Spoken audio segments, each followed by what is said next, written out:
وہ فوج جس نے دنیا کو حیران کر دیا۔ منگول قبائل اب ایک جھنڈے تلے جمع ہو چکے تھے، لیکن صرف اتحاد کافی نہیں تھا۔ چنگیز خان جانتا تھا کہ اگر اسے ایک عظیم سلطنت قائم کرنی ہے تو اسے ایک ایسی فوج بنانی ہوگی جو تعداد سے نہیں بلکہ نظم و ضبط، رفتار اور حکمت عملی سے دشمن کو شکست دے۔ یہی وہ مرحلہ تھا جہاں اس کی اصل صلاحیت سامنے آئی۔ چنگیز خان نے اپنی فوج کو ایک نئے انداز میں منظم کیا۔ اس نے سپاہیوں کو چھوٹے اور بڑے دستوں میں تقسیم کیا تاکہ ہر یونٹ اپنی ذمہ داری بخوبی نبھا سکے۔ ہر سپاہی کو معلوم ہوتا تھا کہ جنگ کے دوران اسے کیا کرنا ہے، اور حکم کی خلاف ورزی سخت جرم سمجھی جاتی تھی۔ منگول فوج کی سب سے بڑی طاقت اس کے گھڑ سوار تھے۔ وہ لمبے فاصلے بہت کم وقت میں طے کر لیتے تھے اور تیر اندازی میں غیر معمولی مہارت رکھتے تھے۔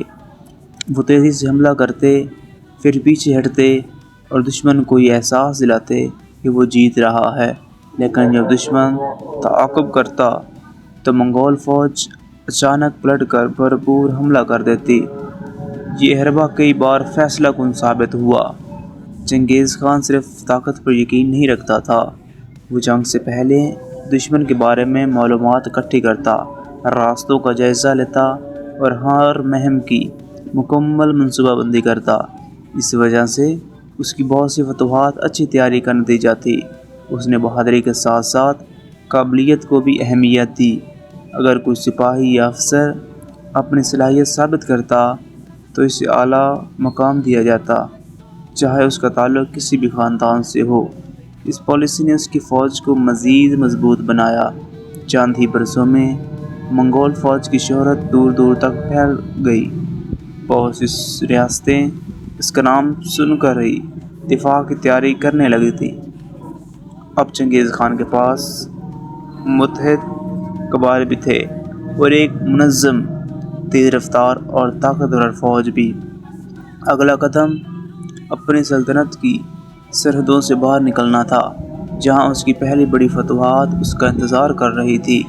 اگلے حصے میں ہم دیکھیں گے کہ چنگیز خان نے اپنی پہلی بڑی فتوحات کیسے حاصل کی، کن علاقوں کا رخ کیا، اور اس کی کامیابیوں نے اسے پورے ایشیا کو کیسے حیران کر دیا۔